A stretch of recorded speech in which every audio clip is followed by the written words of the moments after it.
Take a look at this picture. This is James Bond. He's the typical archetype of the hero. He's perfect. He's smooth, strong, assertive, handsome, never makes mistakes, and idle.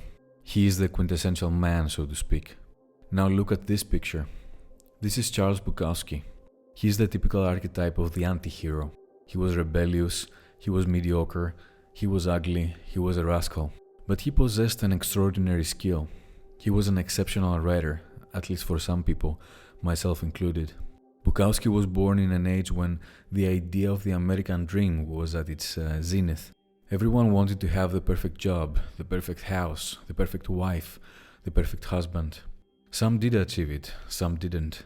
The ones who did realized soon enough that the American dream was a fad, a story invented by marketers to sell a healthy version of capitalism that could maintain the idea of consumerism and keep the machine running.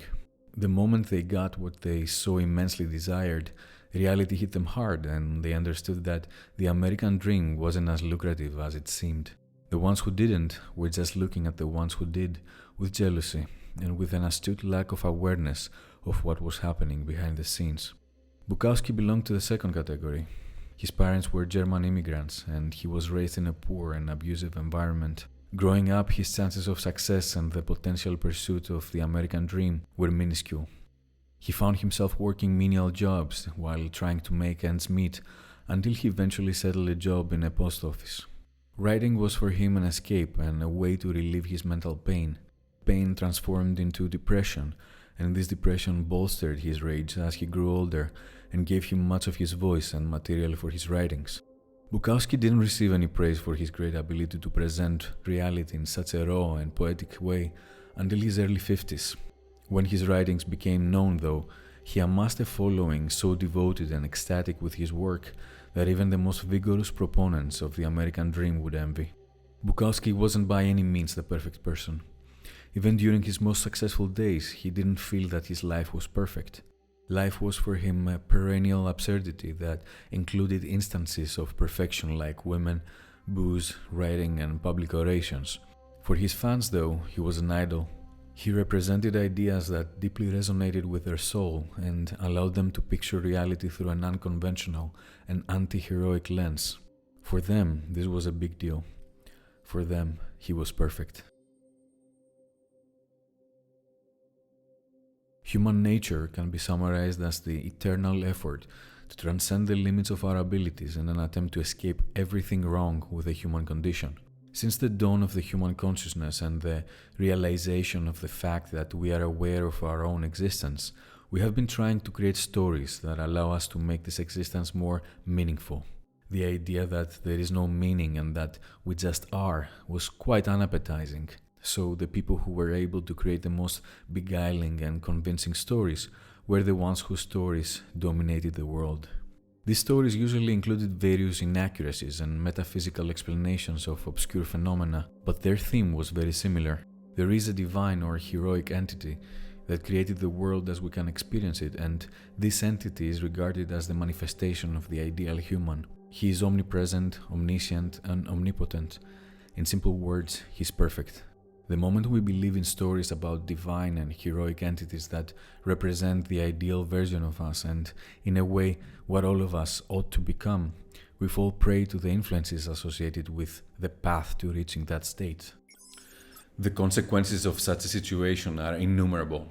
Living a life while holding the conviction that whatever you do should aim for perfection is stressful and onerous, to say the least.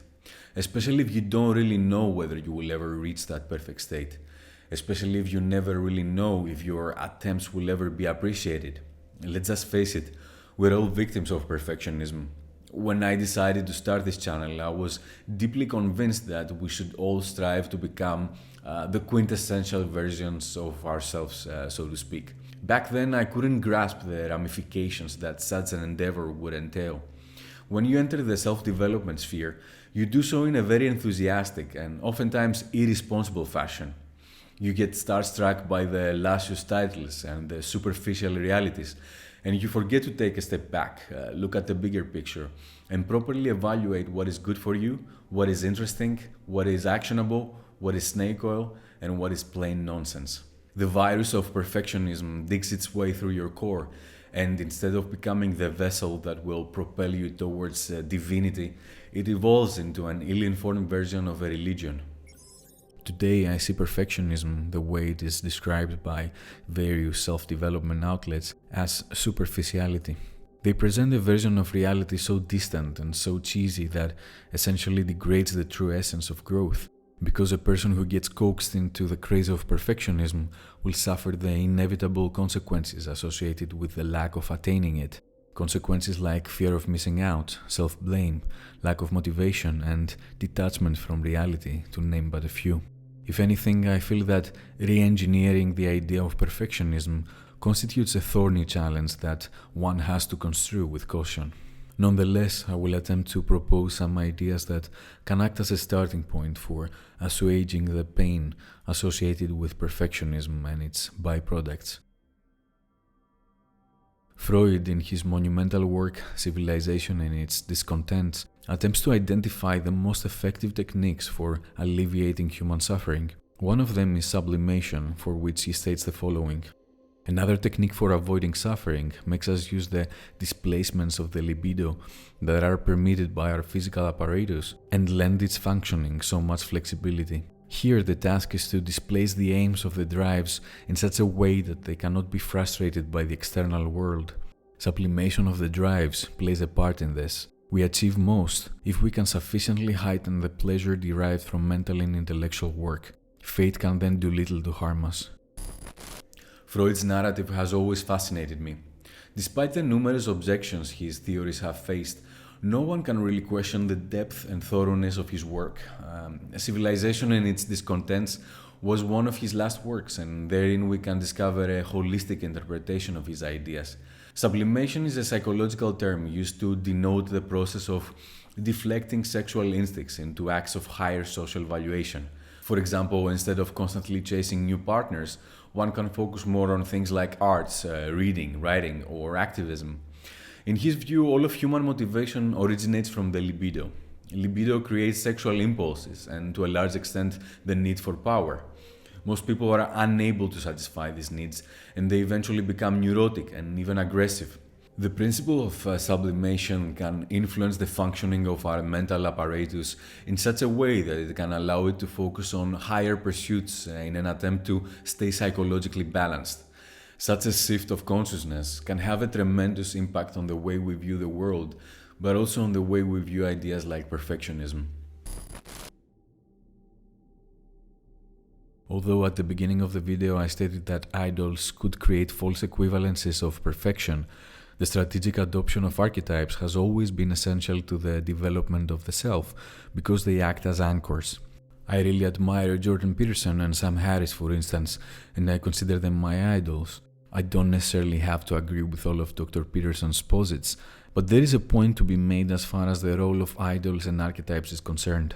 By understanding the archetypal structures in your own psychology and in our culture, you understand how to be autonomous. You must have some values and understand where these values come from.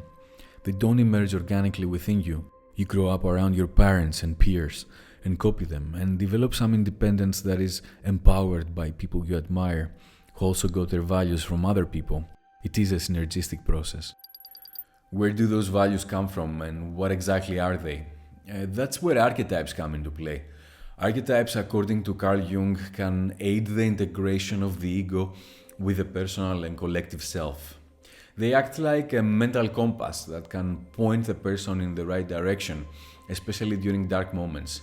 However, their role should be confined to this realm and shouldn't overwhelm the individual with the stress of perfection. Jordan Peterson, for example, might be an idol for me, but comparing myself to his perfect persona, so to speak, is inefficacious.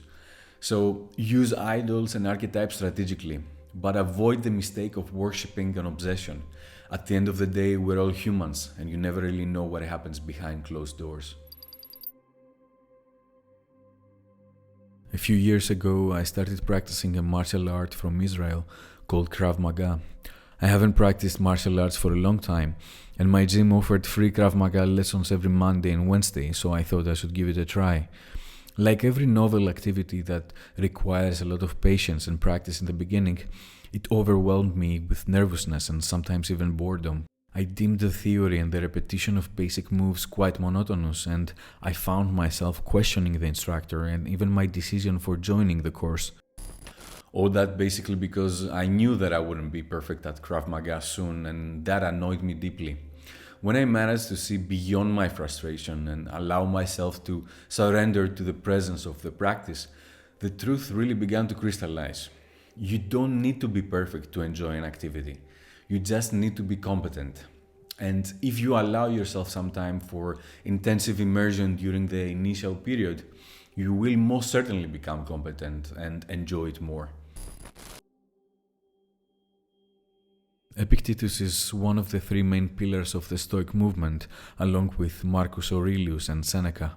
In his most famous work, the Enchiridion, he begins with the following passage. There are things which are within our power, and there are things which are beyond our power. Within our power are opinion, aim, desire, aversion, and in one word, whatever affairs are our own. Beyond our power are body, property, reputation, office, and in one word, whatever are not properly our own affairs. I'm not familiar with as to why he believes that body, property, reputation, and office are beyond our power, but it has probably to do with the status quo of the time. The essence, however, remains the same. Focusing on our own affairs and things that are within our power makes life easier. Perfectionism is not within our control. And that's because the notion of what constitutes perfection is predicated upon a significant number of individual opinions. As I stated earlier, Bukowski wasn't perfect, but he was perfect for his fans. Many people considered him repulsive and a slob. Does that matter? Me, for example, I have received so many different comments from my videos. Most of them are positive, but some of them are negative. Does it matter? If I'm able to properly evaluate my strengths and also monitor the progress I have made throughout all these years, why would I focus on ill-informed opinions? The reason we struggle with insecurity is because we compare our behind the scenes with everybody else's highlight reel. The Stoics understood that better than anyone, and that is why their teachings strike a chord. Therefore, the Stoic philosophy will always be the best cure whenever one has to deal with the perfectionism conundrum. There is usually a thin line that separates reality from delusion. This line is very similar to the one that separates perfection from imperfection. The sheer ambiguity involved in the way we face certain terms is of utmost importance when trying to make sense of the world. At the end of the day, what matters the most is self-honesty, and the fact that we should respect our endeavors as much as we should respect ourselves.